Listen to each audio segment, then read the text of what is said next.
கொரிந்தியரின் புஸ்தகம் 13ஆம் அதிகாரம் 11வது வசனத்தை வாசிக்க கேட்போம்.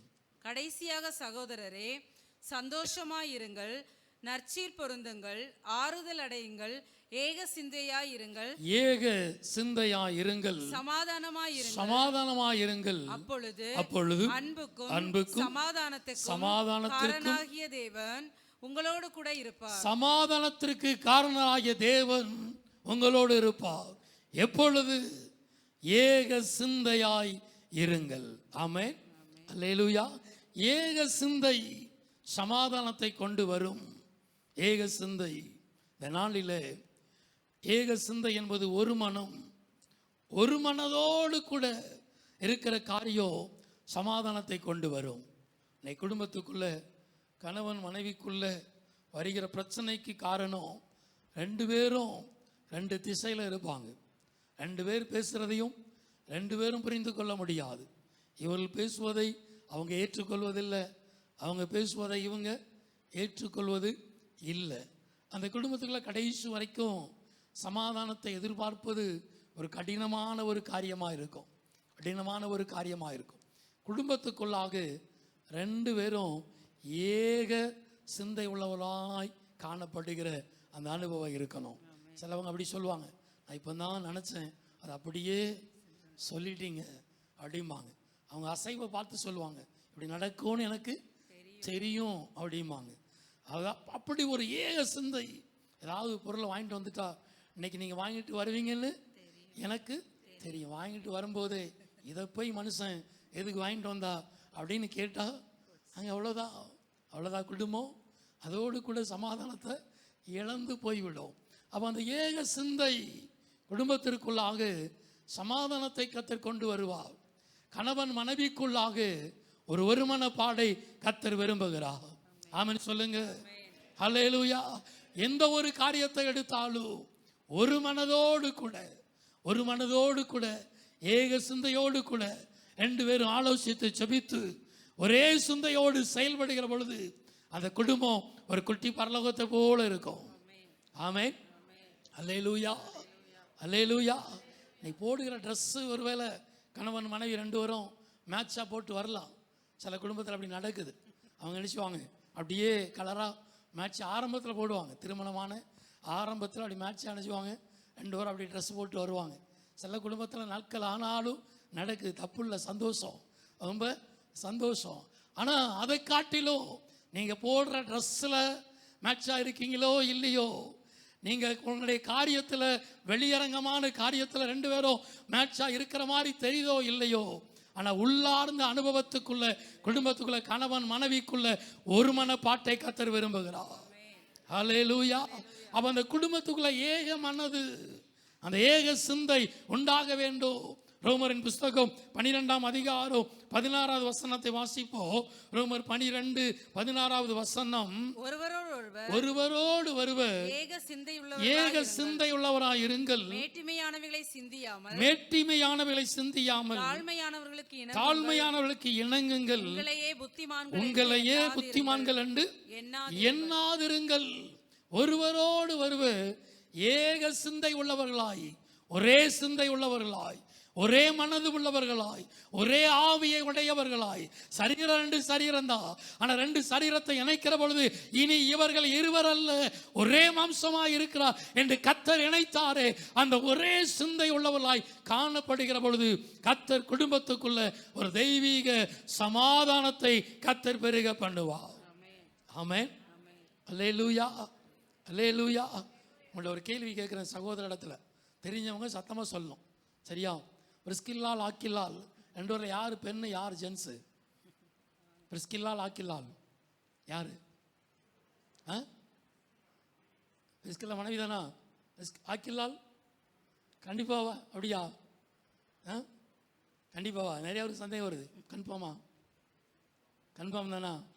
அதான் கவனிக்கணும். யார் கணவன் யார் மனைவி என்று தெரியாத அளவுக்கு ரெண்டு பேரும் தங்களுக்குள்ள எந்த ஈகோவுக்கு இடம் கொடுக்கல. ஆமென், அல்லேலூயா. முதல்ல அறிமுகப்படுத்துகிற பொழுது அக்கிலா என்கிற ஒரு யூதன் அப்படின்னு சொல்லி அறிமுகப்படுத்துகிறார். அவருடைய மனைவி பிரிஸ்கில்லா என்று சொல்லி அங்கே அந்த அதிகாரத்தில் அறிமுகப்படுத்தி 2 பேரையும் அறிமுகப்படுத்துகிறாங்க. அவங்க பாருங்க, 2 பேரும் யார் கணவன் யார் மனைவி என்று சொல்லி இன்னைக்கு நிறைய ஒரு சந்தேகம் இருக்கும். என்னை 3 நேரம் திருப்பி கேட்டால் நமக்கு என்ன செஞ்சிடும், சந்தேகம் வந்துடும். ஏன்னா பேரும் அப்படிதான் இருக்குது, பேரும் அப்படிதான். அந்த இல்லு மட்டும்தான் பிரிஸ்கில்லால் அக்கில்லா, அதுவும் ஒருவேளை பெண்கள் பயன்படுத்துகிற ஒரு பெயராக தான் இருக்கும். அவங்க அப்படிதான் அந்த பெயரும் காணப்படுகிறது. ஆனால் பெயர் மாத்திரம் அல்ல, அவருடைய வாழ்க்கையில் 2 பேரும் யார் கணவன் யார் மனைவி என்று சொல்லக்கூடிய முடியாத அளவுக்கு ஈக்குவலாக 2 பேரும் இணைந்து நின்று செயல்பட்டாங்க. ஆமென், அல்லேலூயா. அவங்க ஒரு பட்டணத்திலிருந்து துரத்தப்பட்டு அங்கிருந்து பயந்து இப்போ அடுத்த பட்டணத்துக்கு வர்றாங்க. இங்கே வந்து இந்த இடத்துல கூடாரம் பண்ணுகிற தொழிலை செய்கிறாங்க. கூடாரம் பண்ணுகிற தொழிலை செய்கிற பொழுது அங்கே பவுலும் அந்த பட்டணம் துரத்தப்பட்டு தான் யூதன் என்பதனால பயந்து அவன் கடந்து வந்து அவனும் அந்த பட்டணத்துக்கு கடந்து வருகிற பொழுது இவள் கூடாரம் பண்ணுகிற தொழிலை செய்கிற பொழுது அவர்களோடு இணைந்து கொண்டான். ஆமென், அல்லேலூயா. நம்ம சேர்ப்போமா? வீட்டுக்காரர் சேர்த்தா பின்னாடி நினச்சிவாங்க, வீட்டம்மா ஒரு சவுண்டு விடுவாங்க. ஆகா, நம்மளே பயந்து போய் அடுத்த தேசத்திலிருந்து இங்கே கடந்து வந்து நம்மளே நினச்சிடும் பஞ்சம் பிழைக்க வந்திருக்கிறோம். நம்மளே பிரச்சனை இல்லாமல் எங்கேயாவது ஒளிந்து உட்காந்து சாப்பிடலான்னு வந்திருக்கிறோம். ஆனால் இப்போ கூடாரம் பண்ணுற தொழிலில் பவுலையும் கூட என்ன செஞ்சாங்க, சேர்த்து கொண்டாங்க. இப்போ நல்லா கவனிக்கணும், அங்கே பவுலை அவளோடு சேர்த்து கொண்டு அந்த காரியத்தில் இருக்கிறாங்க. 18ஆம் அதிகாரத்தில் நீங்கள் வாசிக்கிற பொழுது அந்த 2ஆம் அதிகாரம் வசனம் 3ஆம் வசனத்தில் அது எழுதப்பட்டு இருக்கும். இப்போ 2 பேரும் இணைந்து நிற்கிறாங்க. இப்போ பாருங்க, அப்படியே இணைந்து அவங்களோட இணைந்து செயல்பட 18ஆம் வசனத்தை வாசிப்போம். பவுல் அநேக நாள் அங்கே தரித்திருந்த பின்பு சகோதரரிடத்தில் உத்தரவு பெற்றுக்கொண்டு தனக்கு ஒரு பிரார்த்தனை ஒரு ஊழியம் உண்டு என்று எங்கிரேயா பட்டணத்தில் தலைசவரம் பண்ணிக்கொண்டு சீரியா தேசத்துக்கு போக கப்பல் ஏறி போனான். நல்லா கவனிக்கணும். அப்பொழுது இப்ப யாரு முன்னாடி வர்றா? பிரிஸ்கில்லாலும் ஆக்கில்லாவும் அவளோடு கூட அங்கே முதலாவது ஆக்கில்லா இங்கே எழுதப்பட்டிருக்கிறது. அப்பொழுது பிரிஸ்கில்லா ஆக்கில்லாவும் அவளோடு கூட கடந்து போறாங்க. இப்ப பாருங்க, இந்த தொழிலை விட்டு தொழில் செய்வதில் இடம் கொடுத்தாங்க. 2 பேரும் ஒருமனப்பட்டு இடம் கொடுத்தாங்க. ஒருமனப்பட்டு அந்த காரியத்தை முடிவெடுத்தாங்க. பவுலோடு கூட இருக்கிற பொழுது பவுலின் காரியங்களை அறிந்து கொண்டு தரிசனத்தில் ஒருமனப்பட்டாங்க. ஒருமனப்பட்டு 2 பேரும் அவங்க கூட ஊழியத்துக்கு போறாங்க. ஆமென். இந்த முடிவு முதல்ல எடுத்தது யாரு? வசனத்தின்படி மனைவிதான். மனைவி இந்த முடிவு எடுக்கிறாங்க. உடனே அவரை கூட கடந்து போகிறார். கடந்து போய் கூட கடந்து சென்று அந்த ஊழியத்தில் அவங்களோடு கூட பிரயாணப்பட்டு கடந்து போய் அந்த இடத்துல ஊழியத்தை செய்கிறாங்க. அங்கே ஒரு இடத்துல வருகிற பொழுது அப்போலோ என்கிற இன்னொரு ஊழியக்காரர்களை 2 பேரும் சேர்ந்து அவளை உருவாக்கினார்கள். ஆமென், அல்லேலூயா. இவன் நிமித்தம் அப்போலோவுக்கு ஆண்டவருடைய வார்த்தையை தெளிவாய் சொல்லி சரியான உபதேசத்தில் அப்போலோவை நடத்தி அந்த காரியத்தை சொல்லி அவரையும் ஊழியத்தில் நடத்துவதற்கு 2 பேரும் ஒருமனப்பட்டு நின்றார்கள். ஆமென். இன்னைக்கு தேவ சமூகத்தில் இந்த ஏக சிந்தை ரொம்ப முக்கியம். ஊழியத்திற்குள்ளாக குடும்பத்துக்குள்ள ஏக மனதோடு இருப்பது ரொம்ப முக்கியம். ஊழியத்தின் காரியத்தில் ஏக சிந்தையோடு கூட இருப்பது ரொம்ப முக்கியம். ரோமரின் புஸ்தகம் 16ஆம் அதிகாரம் 3ஆம் வசனத்திலிருந்து வாசிக்கிற பொழுது அங்கே அப்போஸ்தலனாகிய பவுல் இந்த பிரிஸ்கில்லாவை வாழ்த்துகிற பொழுது வாசிங்க. கிறிஸ்து இயேசுவுக்குள் என் உடன் வேலையாட்களாகிய பிரிஸ்கில்லாளையும் ஆக்கில்லாவையும் வாழ்த்துங்கள். அவர்கள் என் பிராணனுக்காக கழுத்தை கொடுத்தவர்கள். அவர்களை பற்றி நான் மாத்திரமல்ல, புறஜாதியாரில் உண்டான சபையார் எல்லாரும் நன்றி அறிதல் உள்ளவர்களாய் இருக்கிறார்கள். அவருடைய வீட்டிலே கூடி வருகிற சபையை வாழ்த்துங்கள். அவருடைய பிராணனுக்காக தன் காரியத்தை தன் கழுத்தை கொடுத்தவர்கள், என்னை காப்பாற்றுவதற்காய் 2 பேரும் இணைந்து ஒருமனப்பட்டு ஊழியத்தில் கூட நின்றவர்கள், அவருடைய வாழ்த்துங்கள் என்று சொல்லி பிரிஸ்கில்லாவையும் ஆக்கில்லாவையும் அங்கே வாழ்த்துவதை பார்க்க முடியும். அந்த அளவுக்கு 2 பேரும் ஒருமனப்பட்டு இணைந்து கர்த்தருடைய தரிசனத்தில் நிலைத்து நின்றார்கள். ஆமென், அல்லேலூயா. அப்படிப்பட்ட கணவன் மனைவியாய் நம்முடைய குடும்பம் காணப்படணும். ஆமென், அனனியா சப்பீரா ஒருமனப்பட்டாங்க. பொய் சொல்வதற்கு அப்படியே ரெண்டு பேரும் என்ன செஞ்சாங்க? ஒருமனப்பட்டாங்க. இன்னைக்கு சில குடும்பத்துக்குள்ள பொய் சொல்வதற்கு அப்படியே ஒருமனப்படுகிறோம். கணவனை காப்பாற்றுவதற்கு மனைவி அப்படியே ஆமா போடுறோம். மனைவியை காப்பாற்றுவதற்கு பொய்ன்னு தெரிந்தோம் கணவன் அப்படியே என்ன செய்கிறோம்? உடன்பட்டு காப்பாற்றுவதற்காக பொய் சொல்லுகிறோம். அனனியா சப்பீரா ரெண்டு பேரும் பொய் சொல்வதற்கு ஒருமனப்பட்டாங்க. வஞ்சிக்கிற காரியத்தில் கர்த்தருடையதை கர்த்தருக்கு கொடுப்பதற்கு தீர்மானம் பண்ணின, பொருத்தனை பண்ணின காரியத்தை வஞ்சிப்பதற்கு ரெண்டு பேரும் ஒருமனப்பட்டாங்க. இன்னைக்கு இப்படிப்பட்ட ஒருமனப்பாடு அல்ல. கர்த்தருடைய காரியத்தை கர்த்தருக்கு கொடுக்கிற காரியத்தில், வஞ்சிக்கிற காரியத்தில் அல்ல, தேவனுடைய தரிசனத்திலேயோ தேவனுடைய திட்டத்திலும் நிலைத்து நிற்பதற்கு ஒருமனப்பட்டவர்களாய் செயல்படும்படியாய் கர்த்தர் விரும்புகிறார். ஆமென், அல்லேலூயா. ஆமோஸின் புஸ்தகம் 3ஆம் அதிகாரம் 3ஆம் வசனம் சொல்கிறது, 2 பேர் ஒருமனப்பட்டால் ஒழிய, அந்த ஒருமனப்பட்டால் தான் காரியத்தை ஜெயமாய் மாற்ற முடியும். வாசிப்போம் ஆமோஸ் 3ஆம் அதிகாரம் 3வது வசனம். 2 பேர் ஒருமனப்பட்டிருந்தால் ஒழிய ஒருமித்து நடந்து போவார்களோ. அப்ப 2 பேர் ஒருமனப்பட்டால் தான் இந்த காரியத்தில் ஒருமித்து நடக்க முடியும். அந்த ஏக சிந்தை அதுதான் நம்முடைய ஜெபத்திற்கு பதில் கொண்டு வரும். ஏக சிந்தை தான் சமாதானத்தை கொண்டு வரும். பவுலும் ஷீலாவும் 2 பேரும் ஊழியத்துக்கு வந்தாங்க. 2 பேரும் இணைந்து நின்றாங்க, இணைந்து செயல்பட்டாங்க. 2 பேரையும் கட்டி சிறைச்சாலையில் தொழுமரத்தில் கட்டி வச்சாங்க. 2 பேரும் ஒருமனப்பட்டு ஆண்டவரை பாடி ஆராதித்தாங்க. ஆமென். நல்லா இருக்கிற வரைக்கும் பாஸ்டர் சூப்பர்னு சொல்லுவோம். பாஸ்டர் செய்த காரியெல்லாம் சூப்பர்னு மார்க் போடுவோம். எங்கேயாவது பிரச்சனை வந்துட்டா எனக்கு தெரியும் இப்படி தான் ஒரு நாள் நடக்கும் அப்படின்னு தெரியணும் ஆளாக முந்திக் கொள்வதற்கு எழும்பிக் கொள்வோம். அதெல்லாம் சர்வசாதாரணமாக அந்த வார்த்தை அப்படின்னு செஞ்சிடும், கடந்து வந்துடும். 2 பேரும் தான் போனாங்க. பவுலும் ஷீலாவும் ஒன்றா தான் போனாங்க. ஆனால் பாருங்க, பிரச்சனை வருகிற பொழுது 2 பேரும் நீ தான் காரணம், நான் தான் காரணம் என்று ஒருவர் காட்டி கொடுப்பதற்கு முந்திக் கொள்ளலை. 2 பேரும் ஒருமனப்பட்டு 2 பேரும் கட்டப்பட்டிருக்கிற நிலைமையில பாடி கர்த்தரை ஆராதித்தாங்க. ஆமென், அல்லேலூயா. 2 பேரும் வாழ்விலும் தாழ்விலும் சுகத்திலும் சுகவீனத்திலும் எல்லா சூழ்நிலையிலும் வாழ்ந்திருக்க பொழுது சூப்பர், ஓகே, சந்தோஷம்தான். ஆனா பிரச்சனை வருகிற பொழுதும் ஒருமனப்படணும், தடை வருகிற பொழுதும் ஒருமனப்படணும், குறை வருகிற பொழுதும் ஒருமனப்படணும். அதுதான் வாழ்க்கை, அதுதான் குடும்பம், அதுதான் ஊழியத்தின் தரிசனம். ஊழியத்தின் தரிசனத்தில் எப்பொழுதும் அப்படியே எல்லாம் ஜெயமாய் நடக்கிறது என்று சொல்லிவிட முடியாது. சில தடைகள், சில போராட்டம், அப்பொழுதும் ஒருமனப்பட்டு நிற்கணும். அப்பொழுதும் தடைகளை மேற்கொள்வதற்கு, அதனுடைய காரியங்களை அறிந்து கொள்வதற்கு இணைந்து நின்று ஜெபிக்கணும். சாத்ராக், மேஷாக், ஆபேத்நேகோ எரிகிற அக்னி சூளைதான். அவங்க கண்ணு முன்னாடி அவங்களுக்கு சாய்ஸ் கொடுக்கப்படுகிறது.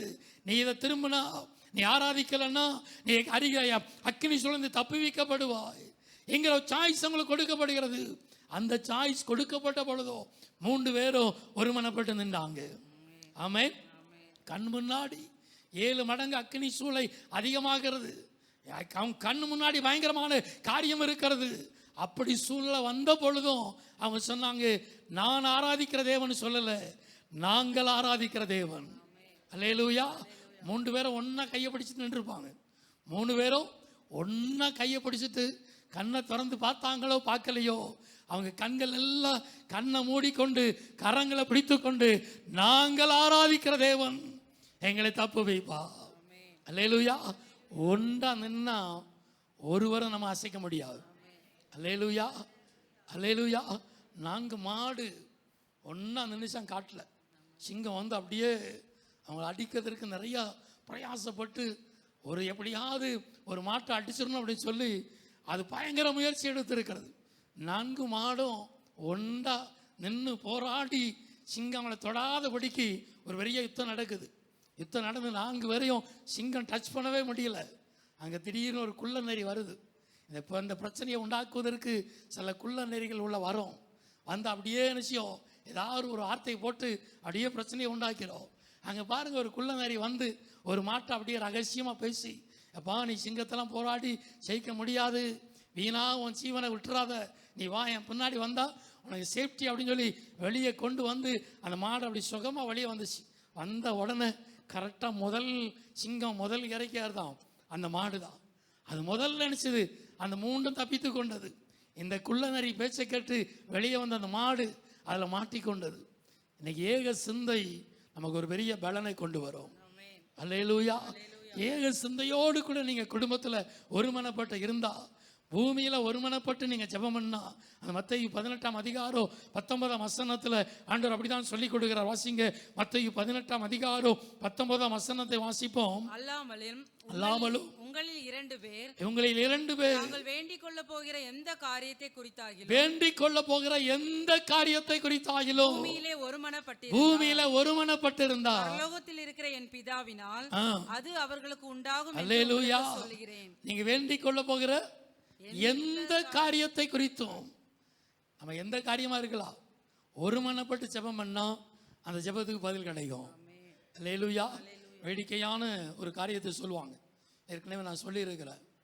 அதை கேட்டாரா, நான் அடிக்கடி விழுந்து ஜெபம் பண்ணுறேன், என் ஜெபத்துக்கு நீங்கள் பதில் கொடுக்க மாட்டேங்கிறீங்க.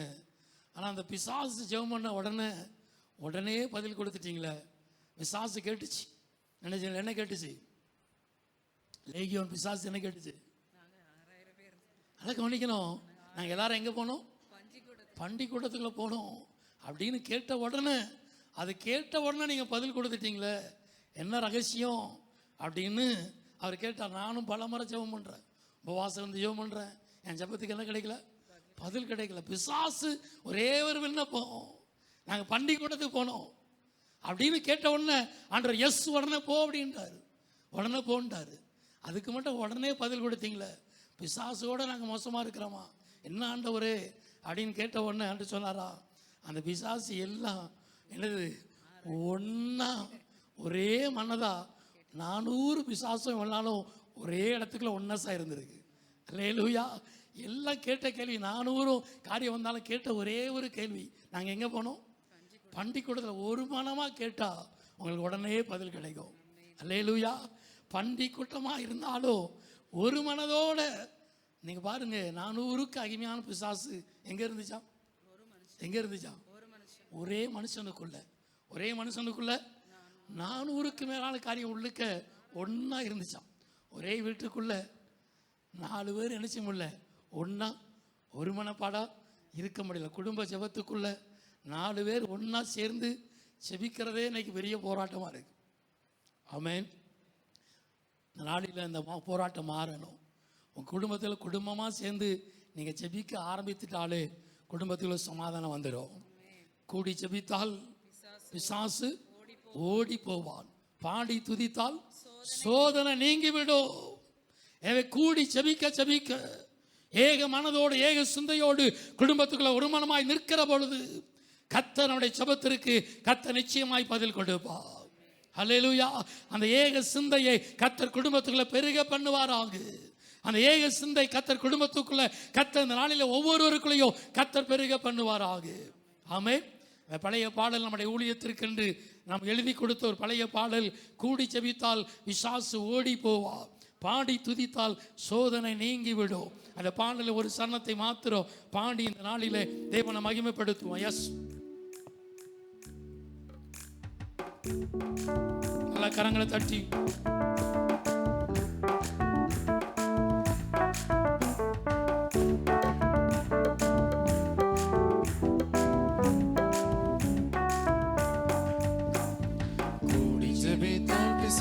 ஓடி போவா, பாடி துதித்தால் சோதனை நீங்கிவிடும்.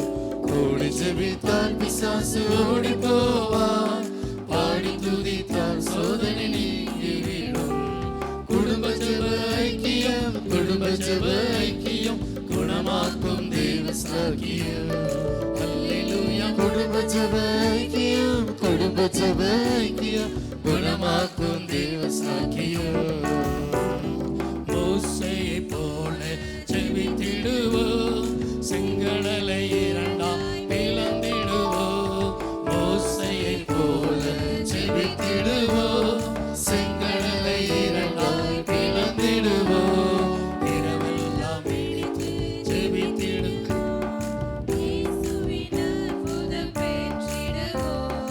இரவெல்லாம் விழித்து ஜெபித்திடுவோம்.